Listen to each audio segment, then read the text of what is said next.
Hablaremos esta noche de Giuseppe Ferlini y las tumbas egipcias. En muchas de las tumbas egipcias se solían dejar tesoros y alimentos para ser utilizados por la fuerza vital que al morir abandonaba el cuerpo. Esa fuerza se solía llamar Ka. Además del Ka, también existía el Ba, la cual era la esencia de la persona y permanecía unida al cuerpo físico tras la muerte.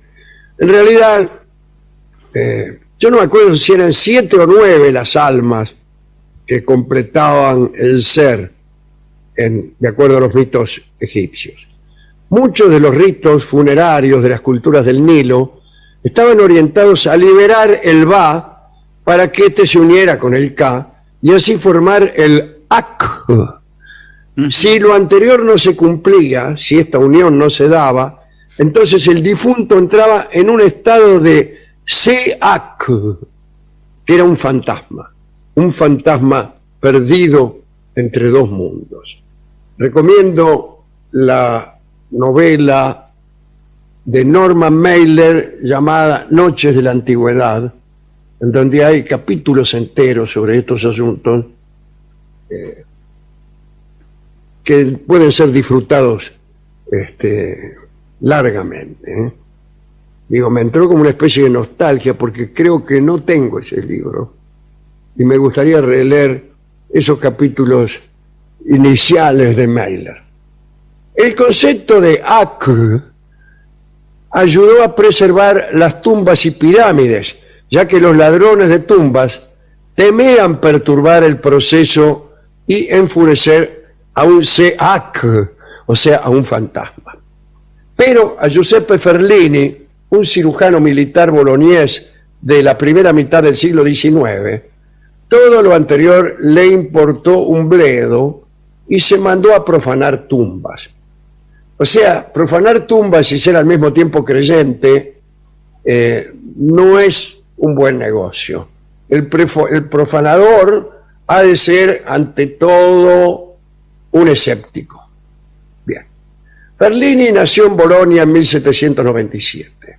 Cuentan que muy joven huyó de la imposible convivencia con su madrastra.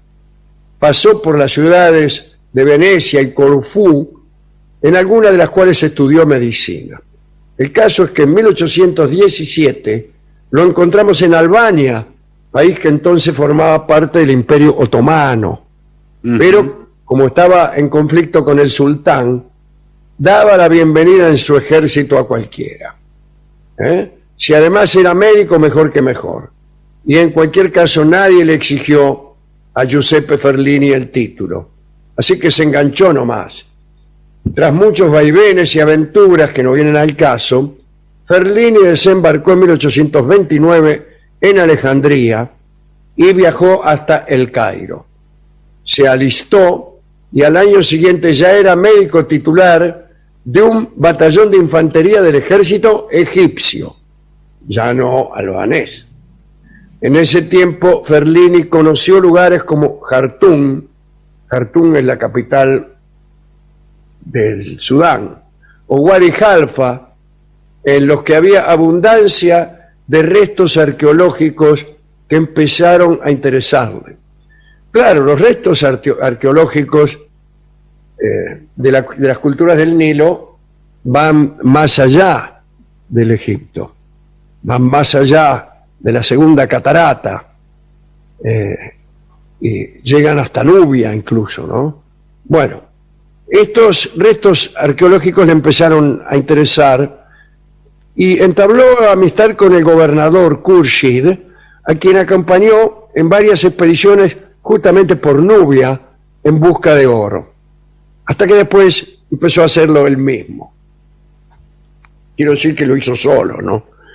Ferlini eligió Meroe como objetivo, una ciudad del reino meroítico que había proporcionado al antiguo Egipto sus dinastías negras, y allá se fue en una expedición asociado al comerciante albanés Antonio Stefani, que financiaba el equipamiento a cambio de la mitad de la guita que se obtuviera. La columna, compuesta por ellos dos, más sus esposas, una treintena de sirvientes, cientos de porteadores y un buen número de caballos y dromedarios, se puso en marcha en agosto de 1834. Los resultados de aquella expedición no fueron buenos.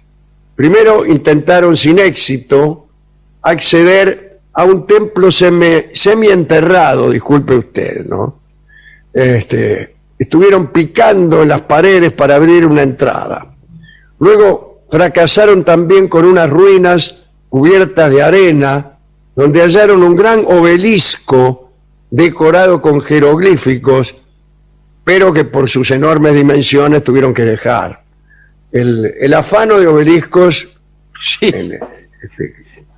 que fue muy frecuente, no era siempre redituable, ¿no? El gasto que había que hacer para su transporte era enorme. Sin embargo, hay obeliscos egipcios en toda Europa, no solo en los museos, sino en muchos casos en las plazas, ¿no? En las plazas. Bien, la cosa empezaba a ponerse difícil, porque se empezaron a enfermar, se quedaban sin provisiones y no encontraban nada. Entonces, cansado, Ferlini decidió probar suerte con unas pirámides, no tan famosas, sino las pirámides de Meroe, donde hay más de un centenar, son más chicas que las otras. El daño causado en ese lugar por este muchacho fue impactante. Ferlini se basó en un catálogo realizado por el arqueólogo Frédéric Queliot, en el que se enumeraban las pirámides en mejores condiciones. Y según su lógica, si la pirámide se encontraba relativamente intacta, eso incrementaba las posibilidades de hallar un tesoro encerrado dentro de la estructura. Este saqueador, Ferlini, no estaba equivocado. Y esto lo verificaría cuando en el cementerio norte demolió la pirámide número 6, que era una de las más grandes y una de las menos perjudicadas. Dice la crónica de anoche. Dice, mientras imaginamos todo un procedimiento cuidadoso y milimétrico, minucioso, debemos informar que Ferlini se abrió paso dinamitando santuario. Nada de los arqueólogos que andan con un cepillito y un martillito, de a poquito no. ¡Pah! Le mandaba dinamita y adiós mi plata.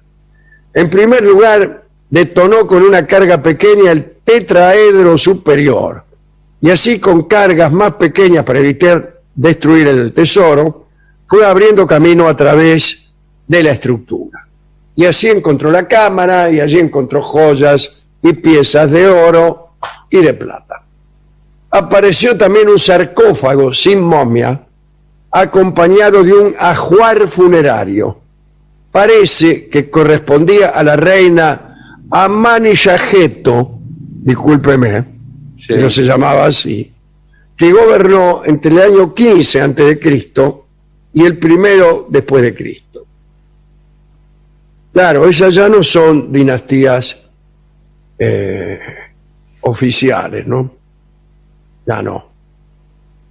Imagínense que los griegos se apoderaron de Egipto a través de las dinastías que sucedieron a Alejandro de Macedonia. Era la dinastía de los Ptolomeos. Esos eran originalmente generales de Alejandro de Macedonia, y después hubo una dinastía ptolomeica que asimiló mucho de la cultura egipcia, pero ya la religión no era lo mismo, había ahí una serie de mezclas, recuérdese a Serapis y bueno, todo eso. Pero ya hacía rato, desde la invasión del Egipto por los persas, creo que allá por el año 665 antes de Cristo, que las dinastías propiamente egipcias habían dejado de ser contabilizadas.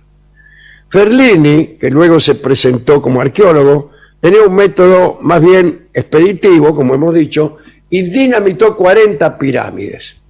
Cuando le advirtieron que los espíritus Seak podían atacarlo, Ferlini dijo que con esas explosiones en la tumba, dice, no quedan ni los dioses. Pasó los siguientes 2 años demoliendo pirámides de ese modo.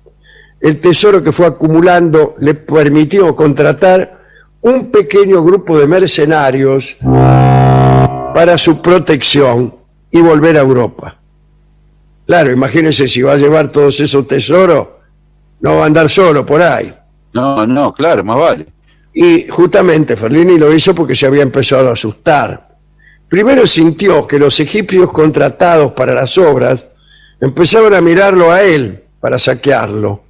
Sí. Y que poco a poco se armaba un círculo de campamentos alrededor del suyo, lleno de curiosos, con ganas de pasar en cualquier momento al afano. Cuando se sintió muy amenazado, cargó todo lo que era transportable en camellos y huyó en dirección a Berber. Ahí se embarcó en el Nilo y, bueno, llegó hasta el Cairo. De allí camino a Italia y llegó en 1836.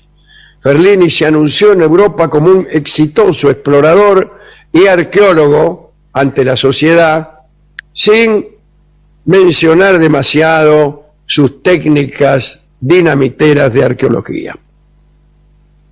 De pronto era todo un señor aristocrático, disfrazado de aventurero exitoso.